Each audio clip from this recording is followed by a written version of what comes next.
right now we have, where at least in Illinois, they have sort of loosened the regulations on beer delivery.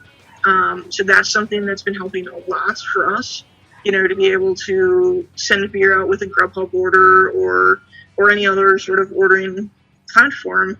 Getting that beer out to people has been a little bit of a lifesaver for us. If we weren't able to sell that beer to people and get it to them, in a city that, mass transit is something that you don't want to take right now. Lots of people don't have cars, so delivery is helping us a lot. So maybe, yeah, if we could keep the delivery, that would be pretty choice, right? Yeah, we would love to keep the delivery. It would be awesome if we got the legislation passed through to do direct shipping, and that's something that our guild has been working on with the ILCC quite a bit, is to try and allow for breweries to have sort of that same platform that wineries do, where you could actually ship directly to people throughout the state. One of the stories that we love telling time and again on this show is how different this industry is from other industries. And by that I mean, I've worked in a couple different fields. Things are a lot more cutthroat in other industries. The story has always been, for as long as we've been doing this show, that breweries look out for one another. Somebody's low on malt, they can borrow it. There's suggestions on how to improve recipes. It's just unlike any other industry. I have to imagine in times like this that's more important than anything, right? Yeah, well, and so Pete, who was our founder and head brewer, his philosophy, he was the president of the Illinois Craft Brewers Guild for 10 years. So his whole philosophy during that was that a rising tide lifts all the ships. And I don't think I said that quite right, but you kind of get the point. Right. And I think that level of collaboration and that spirit is really what is going to get breweries through this. Right on. Well, listen, it won't be too much longer, although it feels like forever until we're able to hang out and drink beer again. The festivals, I mean, the beer festivals, those are all on pause for quite a while, I imagine, right? We were really excited about coming to the barrel-aged beer thing, and now we can't do that probably, right? Or maybe. Oh, that's in November, so it's hard to say. But so today would have been Beer Under Glass, which would be the kickoff for Illinois Craft Beer Week. Right. And it's an amazing event, and I would really love to be there right now. And just not going to happen. Are you saying you'd rather be at Beer Under Glass than talking to me on the computer? Is that what you're saying? You would rather be at one of the most preeminent festivals in all of Illinois beer rather than talking to me? I could be talking to you from Beer Under Glass. Oh, I like the way you think. All right, so that next year, that's what we're doing. You're going to be our correspondent from there. Okay, yeah, for sure. We can do that. Really appreciate the time you gave us. I know times are crazy. We're big fans of your brewery and your beer, and especially you. Go Cyclones, huh?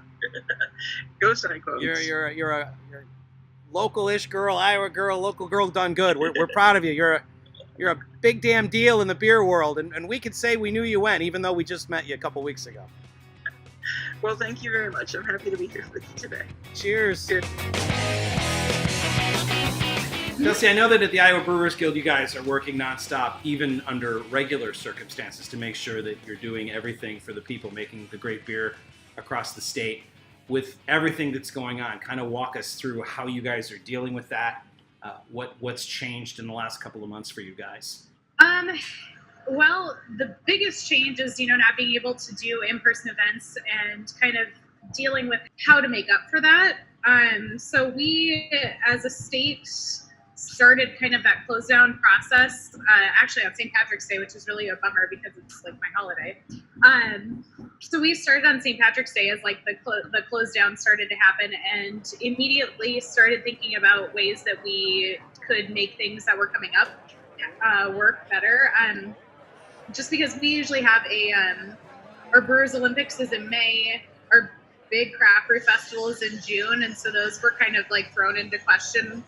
So Jay and I kind of pivoted right away and did a little bit of a fundraiser for our brewers' misplaced staff, basically. And then we did a virtual beer festival near the end of March, left those donations and things open until the end of April, and actually I'm just finishing filling those orders for t-shirts and stuff today. So that was kind of the biggest thing. But just in general, we've got a lot of questions and trying to field a lot of those questions, those unknowns, as things change day to day. What does that mean for breweries? What does that mean that they can do? What does that mean they can't do? When someone says restaurants, does that include breweries? Does that not include breweries? So that's a lot of the things that we're having to clarify on an almost daily basis just to keep our members informed, which is more than normal for sure. So you're talking with the folks there in Des Moines, the lawmakers in Des Moines, to figure out what's okay and what's not okay. Obviously, there's different levels of licensing in the state depending on what kind of beer you're making, how much you're making, and whether or not you have food, right? I mean, as far as brew pubs and all that, can you kind of walk us through that? Yeah, so for breweries, we have two different licensing tiers. We have the native brewery and we have the brew pub. And it seems like food is the difference, and it's actually not. It's actually distribution is the big main difference between the two of them. With a brew pub, you can have multiple locations, and most of those people do have food or have some sort of restaurant. With a native brewery, you can self-distribute, whereas with a brew pub, you can't. So those are kind of the bigger things, even though it kind of seems like it boils down to food versus not. Because it doesn't boil down to food versus not, that's where things get really, really tricky when people say things like restaurants versus bars, because that could be a lot of different members, and it doesn't necessarily depend on what license they have. It depends on kind of their business model instead. Breweries in the Guild count on you guys to be their advocate there in Des Moines and to kind of work with the lawmakers to kind of make sure that laws make sense. Obviously, you want to make sure that you're being respectful of the distribution systems, and you want to make sure that the laws are in everyone's best interest. But there have been a number of laws that you guys have been kind of instrumental in walking the people in the State House through that would be a little bit more advantageous for brewers. I imagine there were some things that you were working on that your breweries across the state wanted you to kind of work on there in the State House that have just been thrown out the window as everyone kind of deals with this crisis. Can you kind of give me a picture of what you're not working on now that you would be if it wasn't for COVID-19? I mean, we have kind of a laundry list that is always going and always is getting added to by breweries saying, hey, this would be cool to be able to do, or hey, we can't do this, and it really it sucks. So we didn't really have anything big planned for this legislative session. There were a few things we were trying to kind of shore up, but it wasn't anything new. That being said, things like wineries can sell product at like a farmer's market, but breweries can't.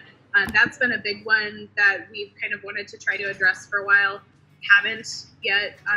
That was part of the plan, but things go out the window, right? I think that people are maybe being a little bit more conscious. If they're being conscious with their money, they're also being more conscious as to where the money that they choose to spend goes, which I really appreciate.